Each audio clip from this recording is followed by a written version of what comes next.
Hail, hail, and welcome to the Tempest Stand podcast, and this is episode number 39 for this, the new season. After a wee hiatus, we're back in the game, and myself and Marty sit down for a wee chat about the comings and goings at Celtic Park. We take a brief look at the pre-season performances, and again, just a wee look at the Cliftonville games coming up. Just a wee note for you that the internet plays up for a bit, and Marty's sound can get a wee bit rough, but it's still certainly listenable. Hope you enjoy this effort. There's now left to say, but catch you on the flip side.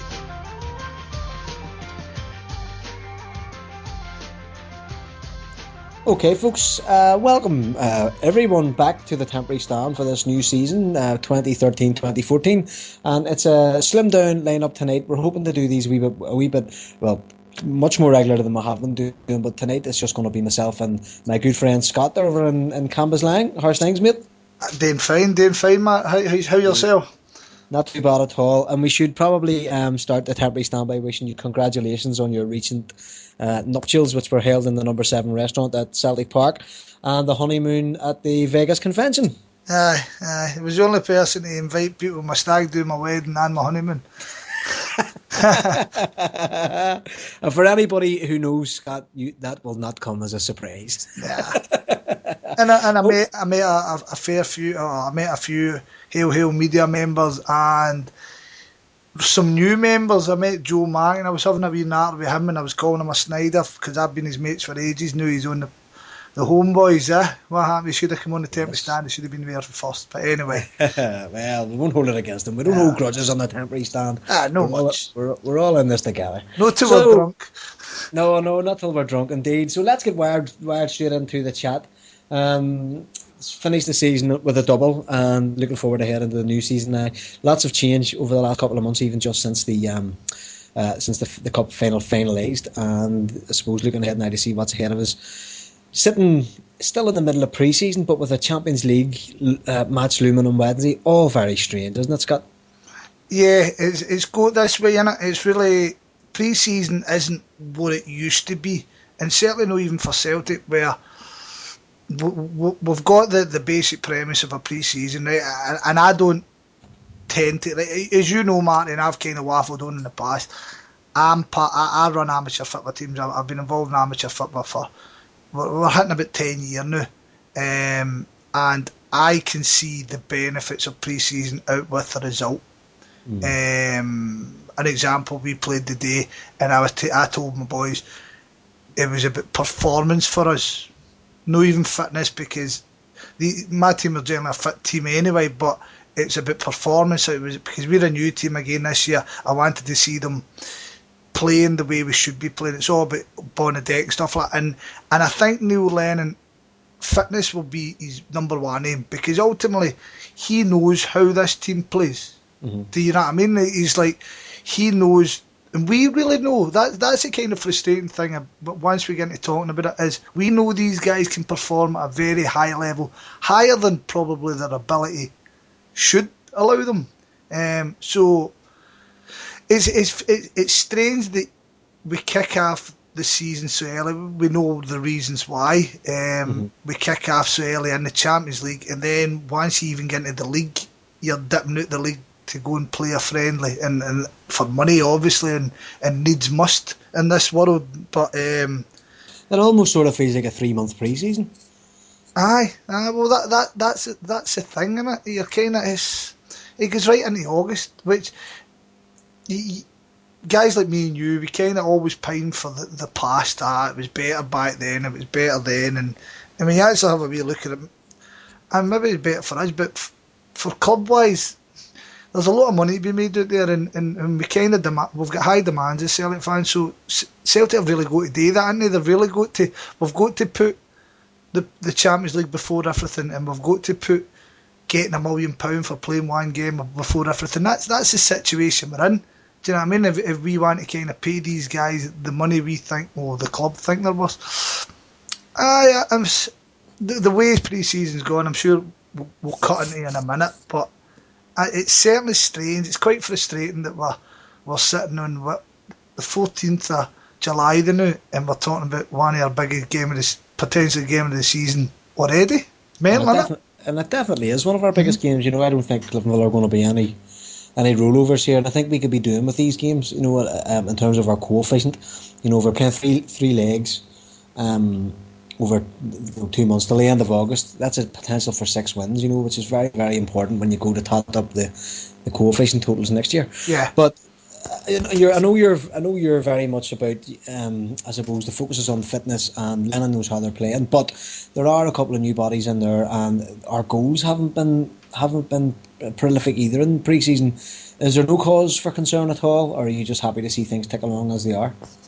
There's cause for concern, and it's, in my opinion, and I think it kind of goes back to personnel rather than the guys here, right? Well, let's let everybody know the reason we stopped kind of doing podcasts last year, or last season, should I say, as you know yourself, Marty, is the football wasn't great. There wasn't nothing to really get people excited, and I felt people probably don't know, but we recorded it. Do you want to tell about the lost podcast? You tell about it. Well, we recorded a podcast towards the end of the season, and it was so negative you refused to put it out. Yeah, it would rubbish, mate. But the thing, what people will understand, if anybody who listens to us, because I dare say people who listen to us and think we're absolute dumplings, and that's fair dues. But the people who listen to us, we enjoyed doing this, and that last one, I sat and I listened to it, and it was a dirge. All we done was moan about things, and this was a team that were just about to clinch a double, do you know what I mean? And we just got to the last 16. So I kind of felt, as a whole, we had to kind of wind our necks in. So, with regards to this season, I'm hoping it'll be more positive and stuff like that for regards to us. But back to the point in hand, I worry that I understand that Celtic's, I think everybody's got a full grasp of what Celtic's policy is transfer-wise. Some might not agree with it, that's fair dues, but the way we're going, we buy young and relatively cheap to make a profit.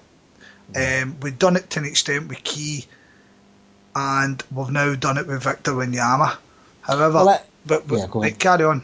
No, go ahead. When we sell Key, we were basically selling a guy who was in and out of the team.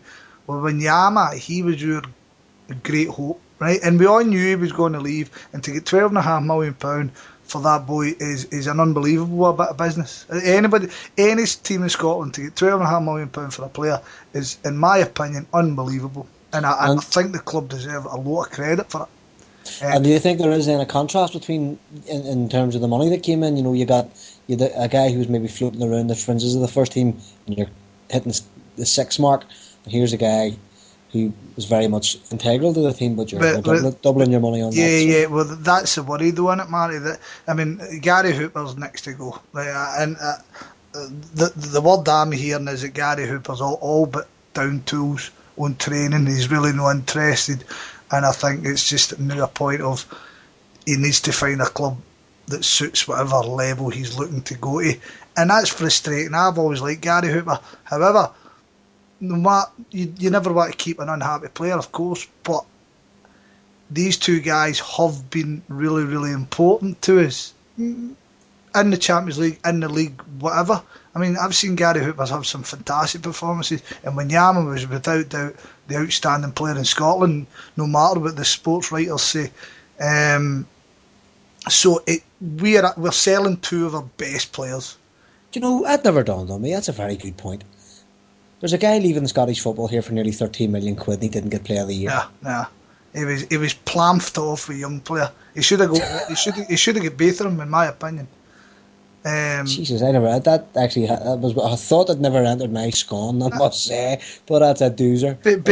But Marty, the flaw that comes with Celtic's system, in my opinion, again, this is all my opinion, is I always felt that you had to have somebody lined up to replace somebody, and obviously you're not going to replace light for light with Victor, certainly not with Victor. Victor was a star, and it'll be very hard to replace him. We might never ever replace somebody of his ability. I think if you're a Man United or an Arsenal or a Chelsea or a Real Madrid, you can operate like that. But I think, when you've the money to go out and do a leg-for-leg replacement, we're not in that position. No, of course. I think we're in the position with you mentioned earlier on just our approach now, the buy to sell. We we'll probably get as many duds as we get duels. Mm-hmm.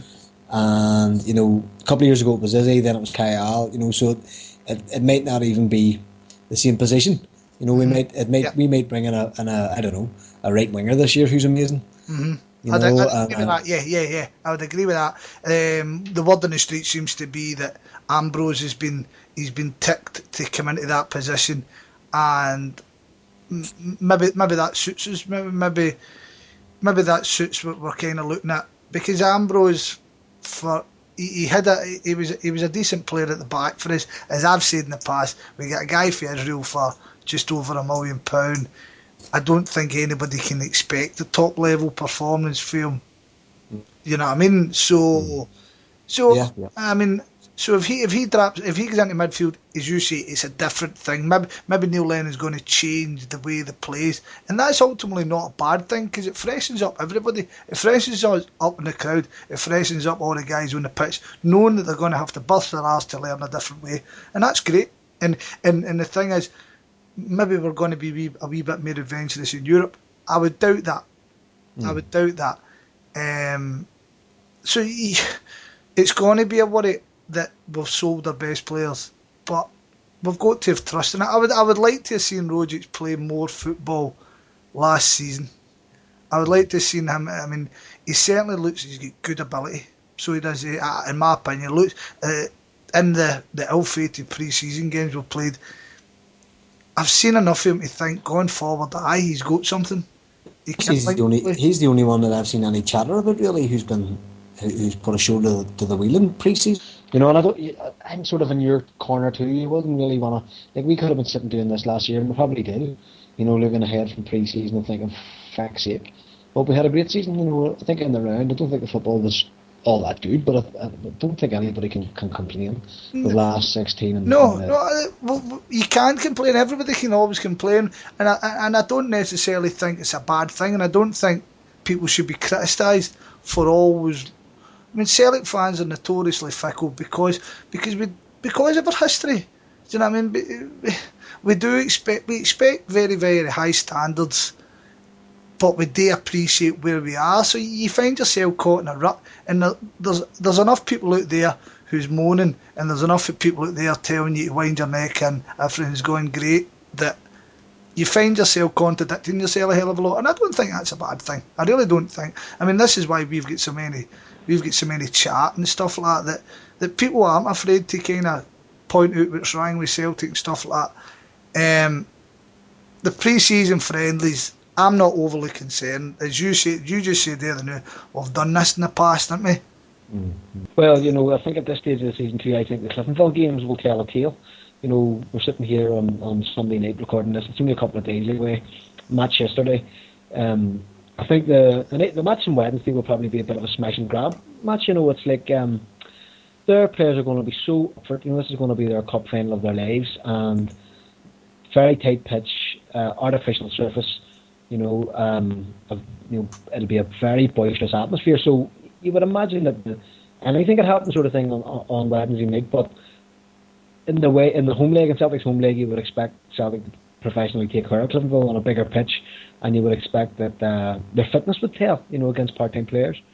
So you're hoping sort of that whatever rut the pre-season, if people are saying they're in a rut or whatever, that it's expunged over those two legs, and that would sort of leave us comfortably sitting in a good position for start of the league, Mm-hmm. Yeah. No, definitely. I can't disagree with that. But you look at last year, right? Honestly, you think back. Did we play really well against Helsingborg and the other team, whoever?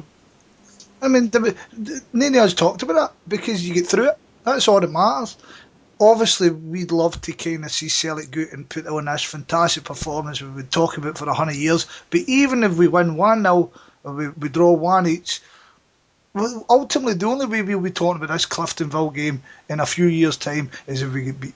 And really. Yeah. No, it'll be, if we get played over two legs, it would be the disgrace. Exactly. Because it would be like, going to play a team, and no disrespect to Cliftonville. Cliftonville have some cracking players, and you've Liam Boyce there, and you've got young Tull Caldwell, the same. I'm going to stop you there, mate. I'm going to stop you there.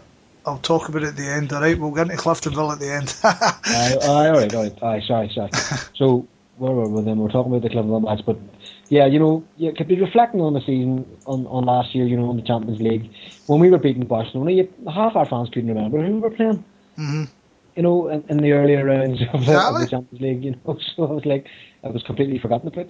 But I think this year expectations for some I think will be higher. But I'm very tempered. You are losing one Yamit. You will have players who are coming in fresh into the squad, and who are going to need betting in time. They're going to need time to Man, settle. it could honestly be a case of we don't make it this year, but the team builds and we make it next year. Yeah, and that's the Porto, It could certainly happen. The and luck of the that's the Porto model, isn't it? Exactly. Well, not so much a Porto model because they're still buying a higher quality of player that we are purchasing now. I mean, I dare say, should Celtic make it in the Champions League, because ultimately the only way your guys are going to get noticed is these big games. And Victor Wanyama stood up in a massive game, and Sure. as a result, he was getting looked at. That's the point, isn't it? Really. Yeah, no, completely. Yeah. So Porto's been doing this for years. Porto have been getting into the Champions League with these guys who've been buying for Brazil, Argentina, Colombia, whatever. These guys are doing a job on the big stage and they're getting big moves. And because so many are doing it, that puts the price up. That puts the price up. But selling one guy every 4 years for multi-millions of pounds, it's never going to guarantee that you're going to get big money each time. These guys have got to perform, and that's what Neil Lennon's got to be telling every person that comes to it. He says, you might be coming, because how many of them fling, we're coming to play in the Champions League, we say it's always a draw, but Neil Lennon's got to be going, it's one thing playing in the Champions League, but you've got to perform in the Champions League, pal. Yeah. Do you know what I mean? Yeah. Because, And absolutely, and you had players like Mickey, played against Barcelona. I thought he was really good. And then we saw him. I was over with you in Canada. He scored a goal in front of us. It's very strange how some players make it and some don't. And we don't know what's going on in the background. One of the most interesting things of the summer for me was listening to Kelvin Wilson. Yeah, perfect. Aye, carry on. I thought it was a huge, it's just something that you just don't think about. And we were on slaughtering that guy on the temporary stand, you remember? Mm-hmm. And we wanted him replaced at the end of last season. And now you're sitting listening and going, I never thought of that. And I'm wondering, do the club think about it? Well, do you know what? I thought we did do this now. I thought after the whole Stan Petrov incident that he wrote a book and he'd no mates and stuff like that we did do this. Yeah, man. It was that sort of thing. But, it seems to fall to Chris Commons' wife. No, but the thing is, Marty, though, you don't expect it for somebody coming up for England. This is probably where the difference is. To kind of go back, you said I was in Las Vegas, and that's right, and I ended up in a quite a big debate with a good few Celtic men, right, and it was a smashing debate. Ultimately, it ended up with Paul McStay, but that's not my point. My point being was, see over time, guys that we've wrote off, right, and if you have a wee look at it and you look at past players and how long it took. I mean, Paul Elliott was a bomb scare in his first year, second year, one of the best centre halves you've ever seen, for Celtic at least. Kelvin Wilson went for being so it just shows you that some human beings really need to settle in. And you think how many guys have came to this club and they've had 3 or 4 bad performances and we've totally wrote them off without even considering this guy's going to a different country. He might be one of the guys who doesn't like leaving the house, or do you know what I mean? Some people were doing with Amadou Baldy this week. Twice, and I was saying he's golf, he says he's. Exactly. I mean, the unfortunate thing, right, and it happened to that Brozak and it happened to Miku. If guys don't come in and hit the ground running, they're very quickly scapegoat to an extent. They are completely. I mean, there's one that I've kind of changed my opinion about, and I ended up in a wee bit of debate about him as well, was Juninho. And Martin O'Neill struggled to fit a regular place for technical minded players. He was very fortunate that the one technical player, he was actually fortunate that Lubo was actually aging a bit, was old enough that he didn't feel pressured in, because he could fling out the old adage, his legs couldn't handle playing all these games every week. But he had Henrik Larsson, who, aligned with his technical ability, had one of the best work rates out there. so he kind of cracked it with the King. But you just feel with Juninho that he didn't change his team to suit Juninho. And Juninho won a World Cup and he played for Atletico Madrid and he even won a cup with Middlesbrough and stuff like that, and he was voted their player, whatever.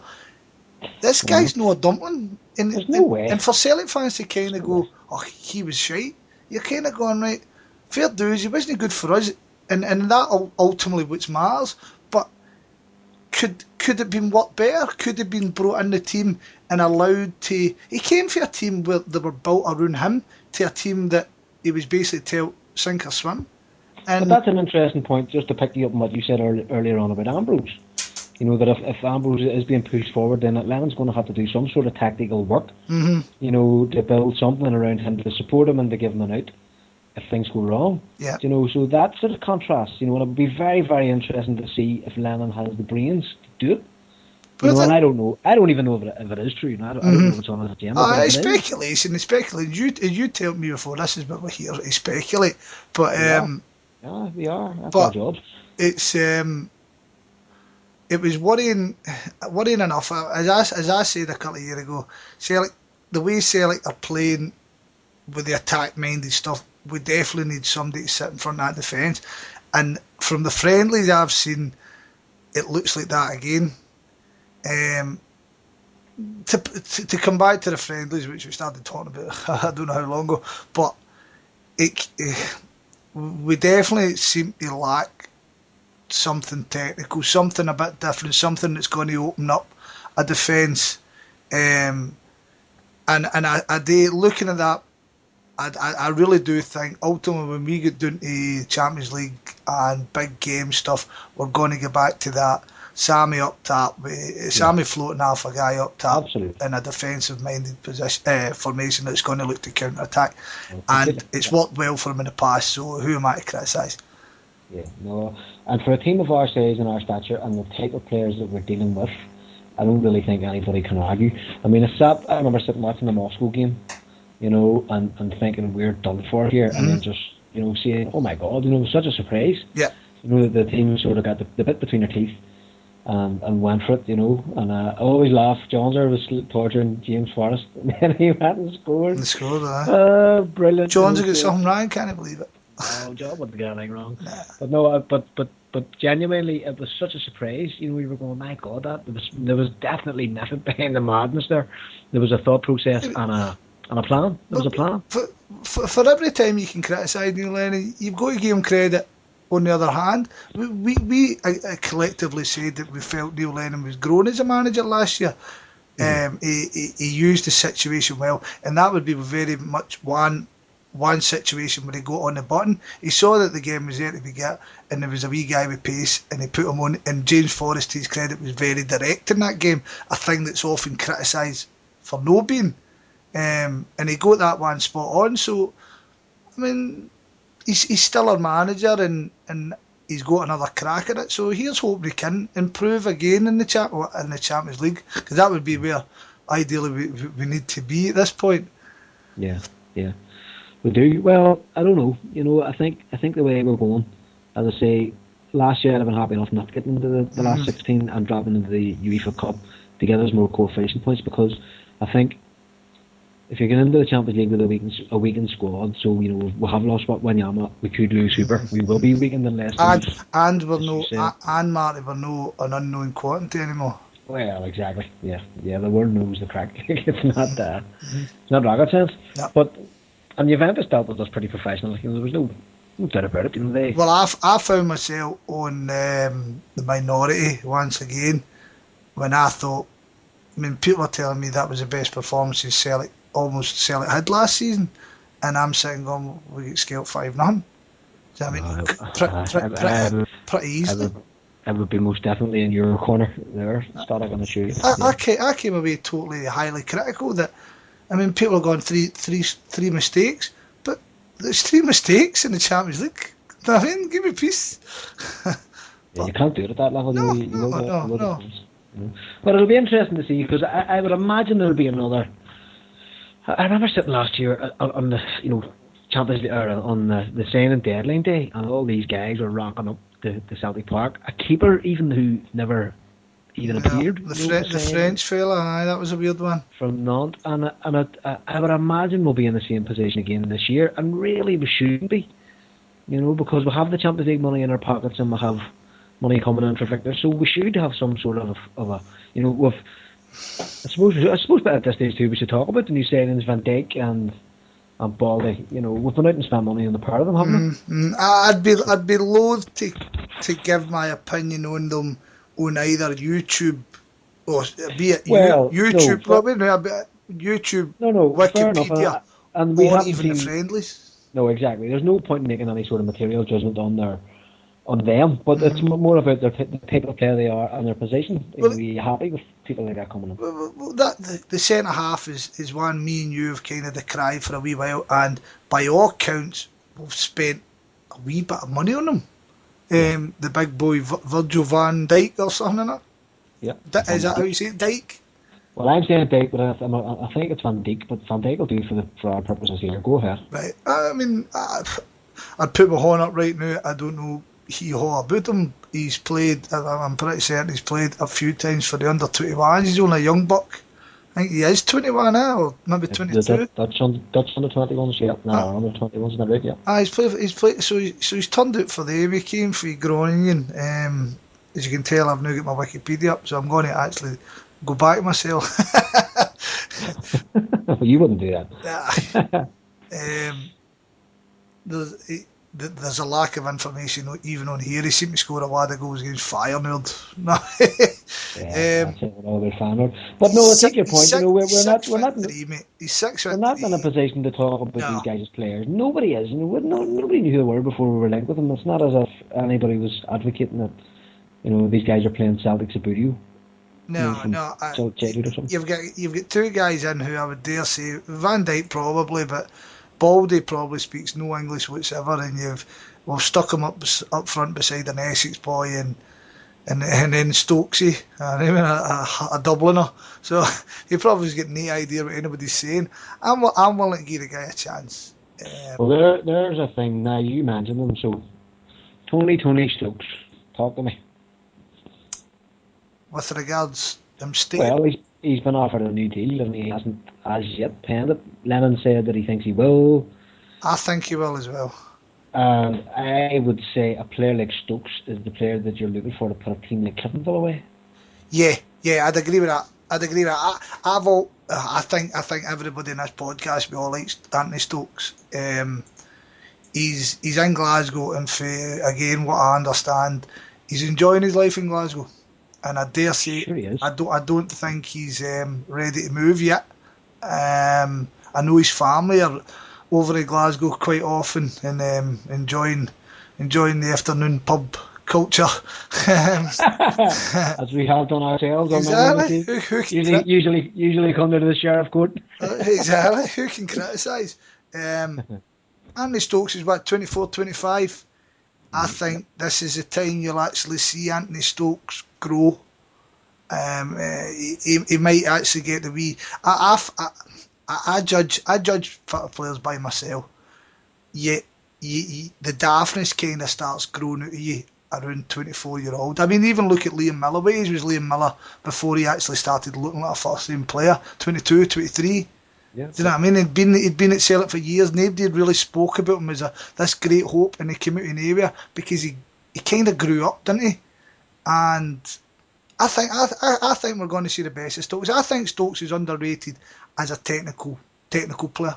I really do. I think I've seen him. I don't know if you remember. He scored a stunning goal against Hibs away from home. I think it was like a half volley. It was a cracker. It was the first game of the season. Was that what it was? Aye. Away, yeah, because we were opening the Belfast Celtic Museum that day, and Eddie White was over from Norway, Chris McGuigan. We were watching it together. It was a perler of a goal. I think he's got that. I think there's nothing Stokes lacks. For me, there's nothing Stokes lacks. He broke his leg. Do you remember he broke his leg last year? I think, I'm pretty sure was that last year or 2 years before. Maybe it was the start of last year, but early on in the year he broke his leg and he finished the year strongly. So that to me said a lot. He was putting his shoulder to the wheel. And I think the knives are out from for lots of different reasons, and very little of them have to do with football. You know, I think he's a top class footballer. Very, Yeah, very good yeah. Well, for our level. You know, he's well not. again, as you say, He's not Matt, Donegal. Like. that's the rumour that goes about that his indiscretions off the park often sway opinions around Celtic Park. Again, that's a rumour. I don't know nothing about that. I like Stokes. I think if you're going to sell Hooper, why not have a Tim up front who is underrated, and he has got a hell of a lot of ability in him. I'd like to see Neil Lennon give him a wee bit more trust. There seems to be a lot of, I don't know. I don't understand the kind of no aggression, the indecision towards Stokesy, but I think he'll do well this year. With Well, as I regards, say, I think it's little to do with football. To be frank, mm-hmm. you know, I really do. But this is where he's going to prove himself, isn't he? I mean, True, yeah. if because I dare say we've all been in a situation where somebody senior to you is kind of clamped you for something and say, right, see if you're going to get on, you've got to calm the nut here, or you can't do that as much. And I say that would happen in most people's career at some point. It's really how you react to it. If he's told to calm himself down and just go with his football, and he does it, then brilliant, man, brilliant. Yeah, absolutely. Well, that's Stokes done. Hooper is a watching brief. Well, what I've heard is that that's causing a lot of friction within the club between Lennon and Lawwell. That Hooper stuff.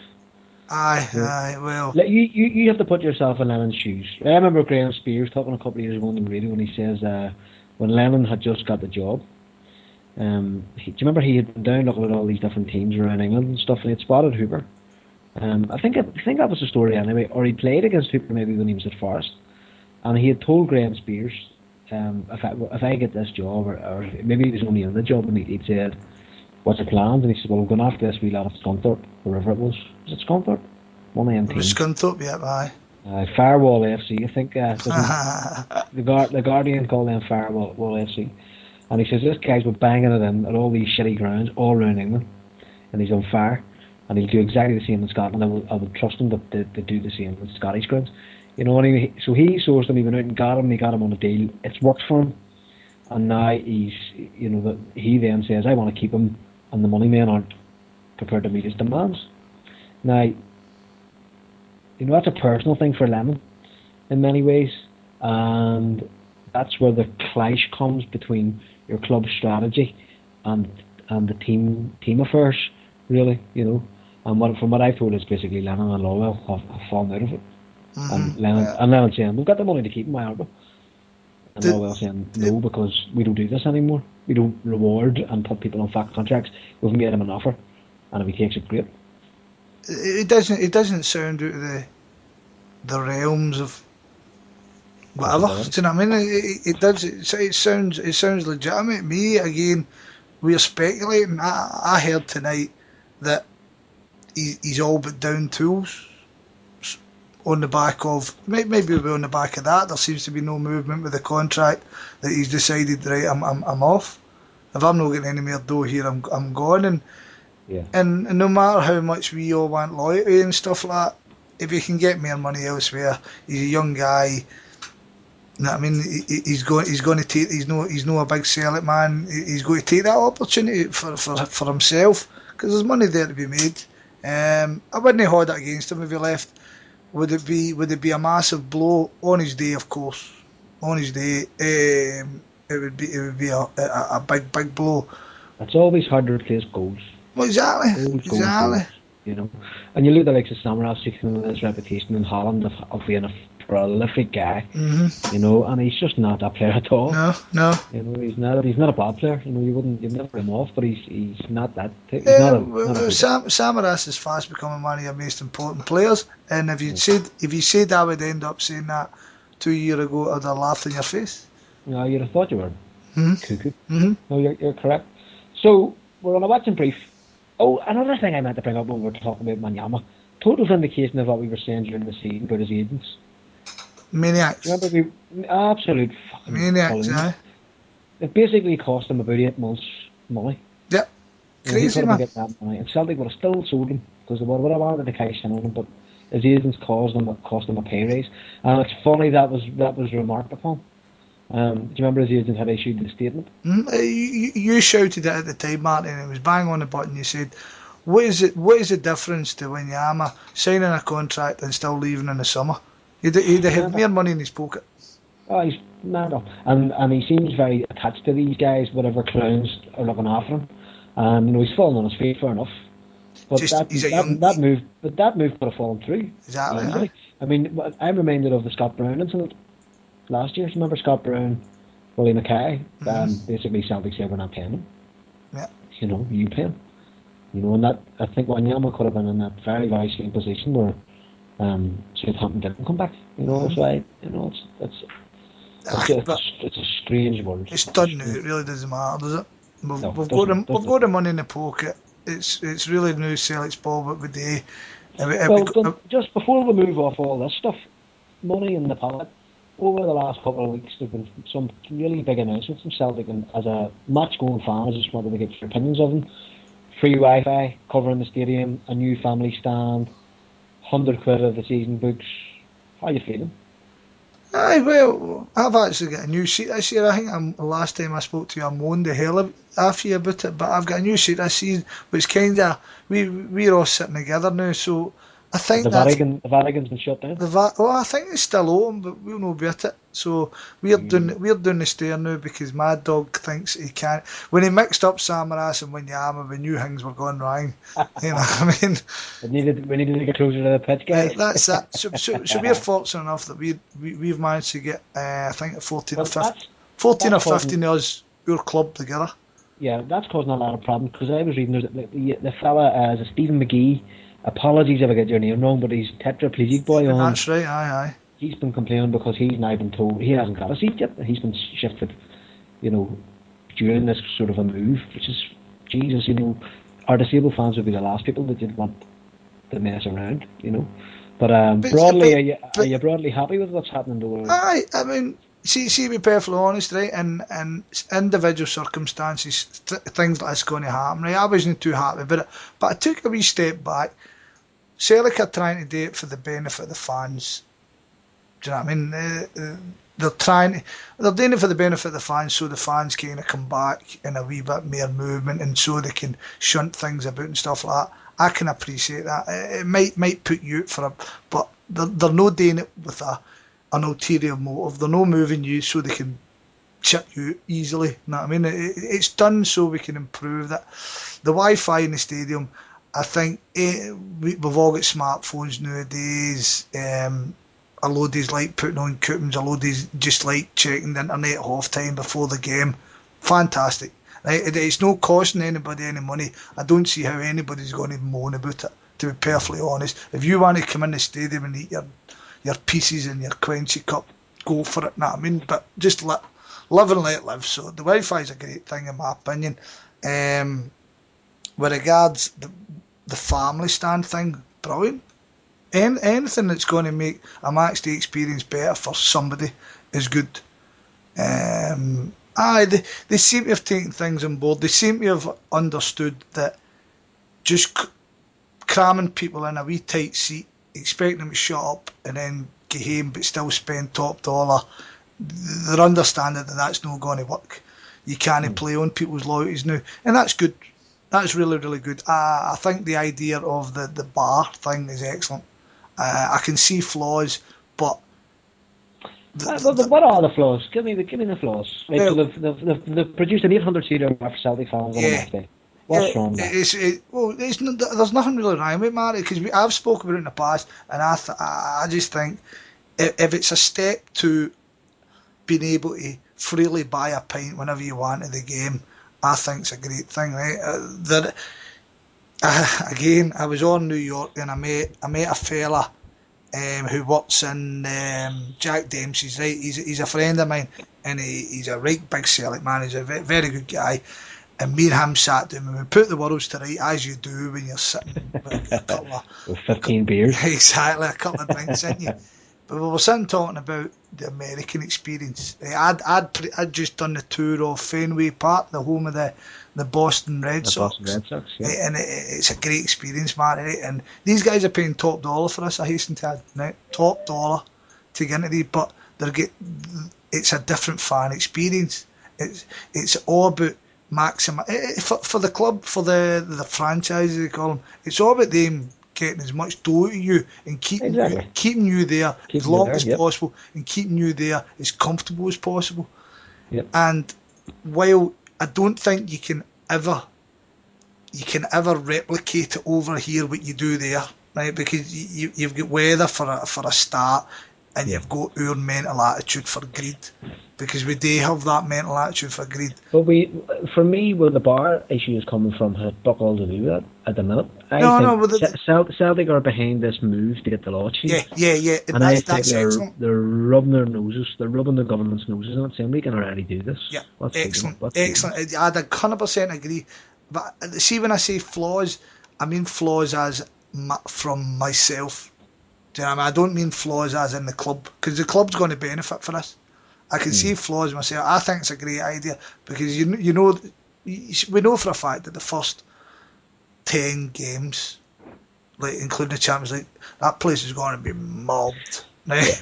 I mean, it's we spoke from an Irish perspective. Yeah. I mean, when I go over there, I jump off the bus.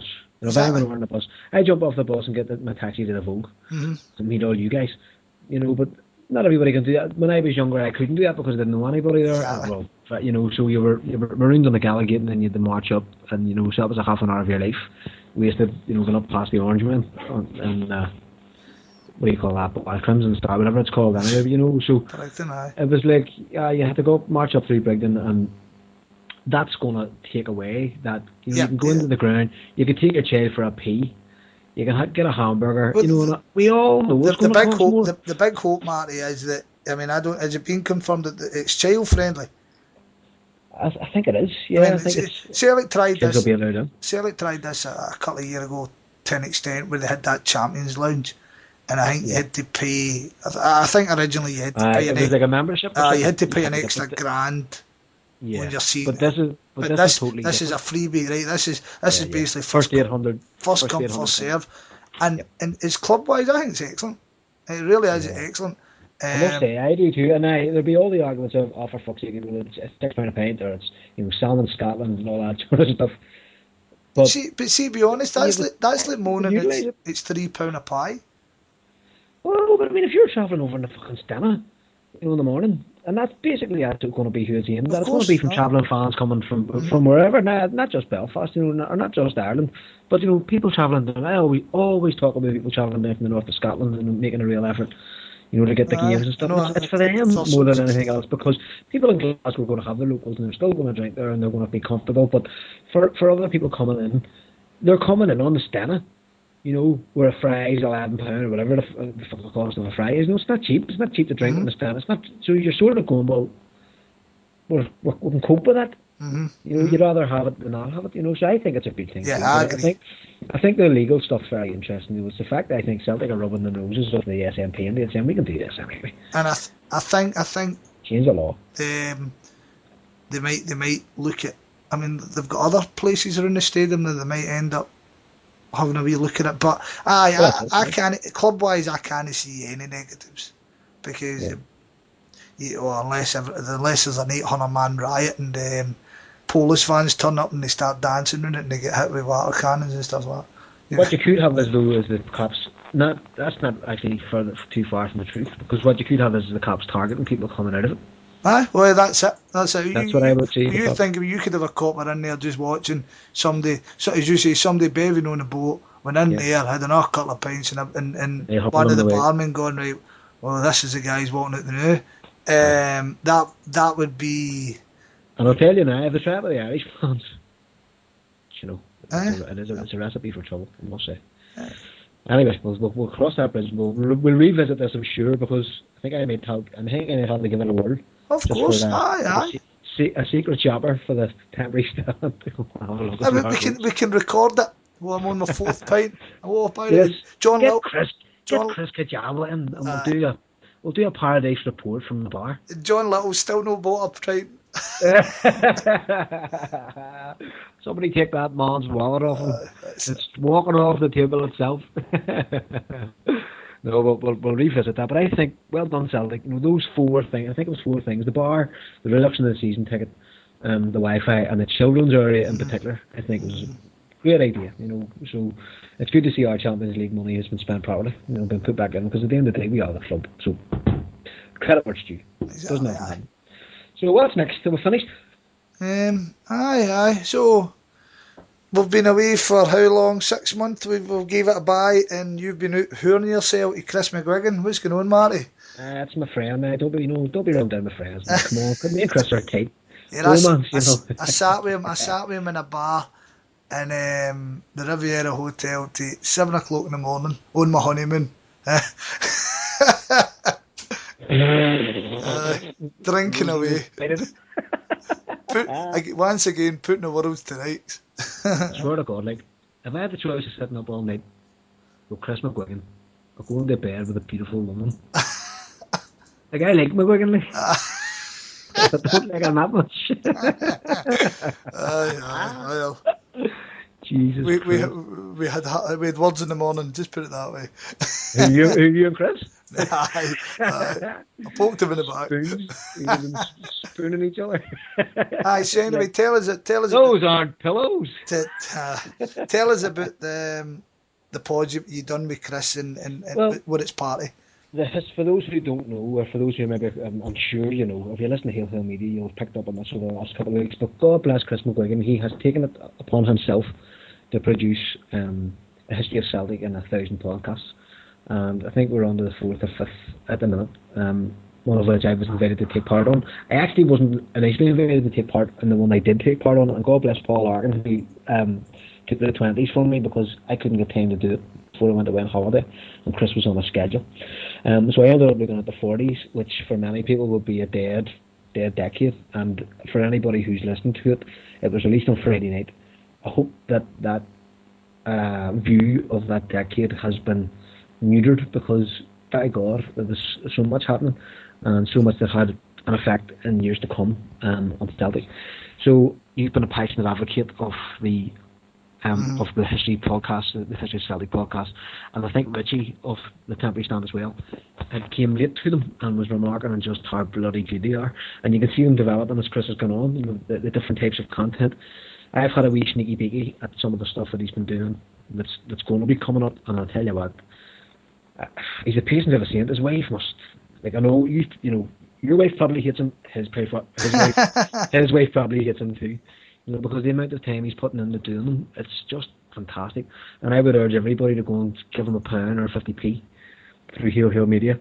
Yeah. Because everything's going to be going to charity at the end, and I put my tenner in last week. I've just been so impressed at what he's been doing.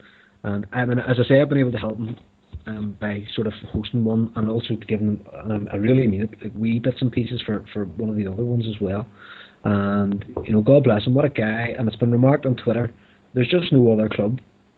There's no other club that would do this. Celtic care about their history and the care about their past, and they've fought for their club, and they've won their club back on occasion. So yeah, I mean, I don't know if you want to add anything to that. I know you've been pushing these as a must-listen. Aye, like you say, that I've actually gave a donation twice, and I'm telling you, that's not me bumming myself up. That's me just saying how impressed I have been by it. I think Hail Hill Media as a whole has been a fantastic success. There's some excellent content in Hail Hill Media. Right? I think everybody's getting better. The 90-minute Science Boys impress me every time they're on. I like their football chat. The homeboy gets better and better. Everybody's getting better, but Chris has knocked it out of the park. Yes. Absolutely knocked it out of the park. I remember Eddie Pearson said to me last year, the year before, he was talking about Hail Hill and he was saying it's just a shame because a lot of the podcasts are sort of similar. He's been doing that sort of thing for a couple of years, and he was hoping, we all hope that somebody would take something out of left field and run with it. And Chris, there you go. I think. And see the fact that he's using all these, you're not going to say celebrities, well-known online Celtic men.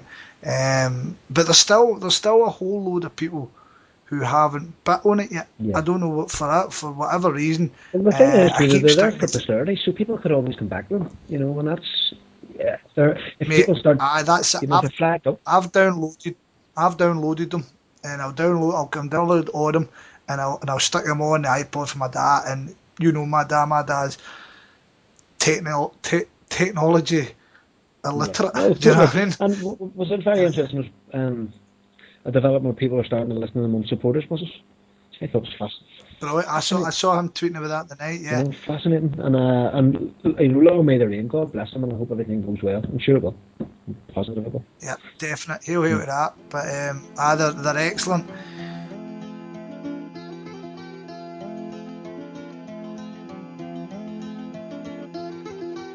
That's us for our return. Sorry for the cut off again. Technical issues, as you can imagine. We're a wee bit out of practice maybe. For your info, by the time you've downloaded and listened to this, we should have another one ready to rock. Jerry Goff, or Balboa Boy, on many Celtic forums. Jerry's a big Cliftonville man, and we've got ourselves together to do a wee interview with him.